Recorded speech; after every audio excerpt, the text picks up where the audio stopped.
नमस्कार, मैं हूं शुभम सेठ। स्वागत करता हूं आपका वर्ल्ड डिफेंस अपडेट्स के चौथे एपिसोड में। पहली खबर पाकिस्तान से आ रही है। पाकिस्तान को एपीजी, जिसका नाम एशिया पैसिफिक ग्रुप है, वह एफएटीएफ का एक रीजनल बॉडी ऑर्गेनाइजेशन है। उसके अंतर्गत पाकिस्तान को ग्रे लिस्ट या कहें कि इनहेंस फॉलोअप लिस्ट में एक बार फिर से जगह दिया गया है। पाकिस्तान 40 दिए गए इंप्रूवमेंट पॉइंट्स में से सिर्फ 31 में ही कंप्लायंट रहा है, और उसमें से भी वह 24 में कंप्लायंट तथा 7 में लार्जली कंप्लायंट रहा है, और बचे हुए 9 में वह 7 में पार्सली कंप्लायंट और 2 में नॉन कंप्लायंट रहा है। हम आपको बताते चलें कि यह वर्तमान में दिया गया रिपोर्ट 1 अक्टूबर 2020 में दिए गए पाकिस्तान के रिपोर्ट्स पर आधारित है, जिसके बाद पाकिस्तान के फेडरल लॉ तथा प्रोविंशियल लॉ में काफी इंप्रूवमेंट हुए हैं, और जिससे उम्मीद की जा सकती है कि फ्यूचर में इनके रेटिंग में और भी बढ़ोतरी होगी और पाकिस्तान जल्द ही ग्रे लिस्ट से बाहर निकल जाएगा।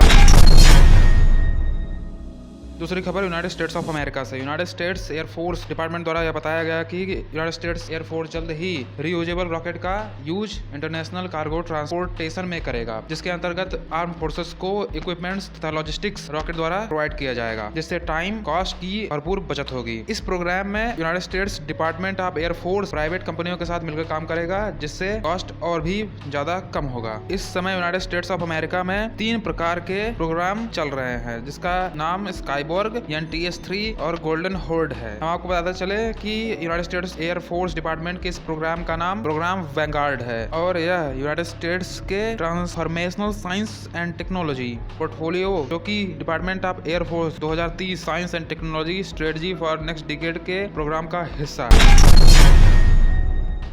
और तीसरी खबर केन्या से है। केन्यन आर्म फोर्स द्वारा तुर्की की कंपनी कैट मार्सिलर को 118 4x4 आर्मर्ड पर्सनल कैरियर के लिए ऑर्डर दिया गया है। कैट मार्सिलर पहले ही 2 देशों को ऐसे व्हीकल सप्लाई कर चुका है, और केन्या ऐसा करने वाला तीसरा देश है। इस व्हीकल का यूज एक्सप्लोजिव और माइन से पर्सनल और सोल्जर्स को बचाने में किया जा सकता है। इस आर्मर्ड पर्सनल व्हीकल का नाम हेजीर बताया जा रहा है। इस व्हीकल में एसल्सन द्वारा हाईटेक रिकॉनेसेंस सर्विलांस सिस्टम और एनवायरमेंटल मॉनिटरिंग सिस्टम भी लगा, जो कि 40 किलोमीटर तक सर्विलांस और रिकॉनेसेंस कर सकते हैं, और इसमें 6 पर्सनल, जिसमें से 2 ड्राइवर और कमांडर भी होंगे, बैठ सकते हैं।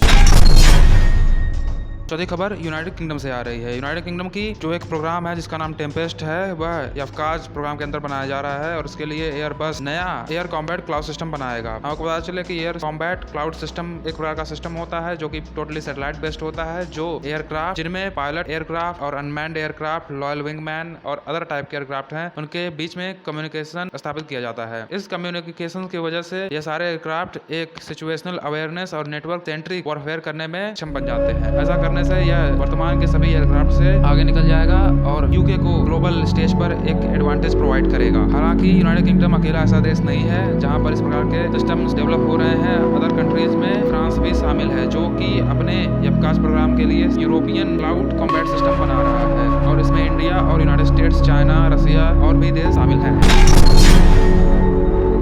अगली खबर फ्रांस से है। फ्रांस की कंपनी थेल्स द्वारा 120 mm की 2R2M mortar system Nexter Roanne production facility को डिलीवर कर दी गई है। इस सिस्टम का यूज फ्रांस की Griffon 6x6 armoured personnel carrier में यूज किया जाएगा, जिससे इसे एक प्रकार की ऑफेंसिव कैपेबिलिटी प्राप्त हो जाएगी। हम आपको पता चले कि इस सिस्टम के डिलीवर किए जाने के बाद फ्रांस की आर्म फोर्सेस इस सिस्टम को ग्रिफन पे इंटीग्रेट करेगी, और उसके बाद क्वालिफिकेशन राउंड में 2023 तक टेस्टिंग करेंगे। इसके बाद 24 में इसे सर्विस में एंट्री कर लिया जाएगा, और 2027 से डिलीवरी शुरू हो जाएगी। इस सिस्टम की कैपेबिलिटी ये है कि यह 360 डिग्री रोटेट हो सकता है, और इसकी एलिवेशन कैपेसिटी 40 से 85 डिग्री है, जो कि हाइड्रोलिक प्रेशर द्वारा क्रिएट की जाती है। इस सिस्टम में थेल्स की computerised fire control system, automatic daring system,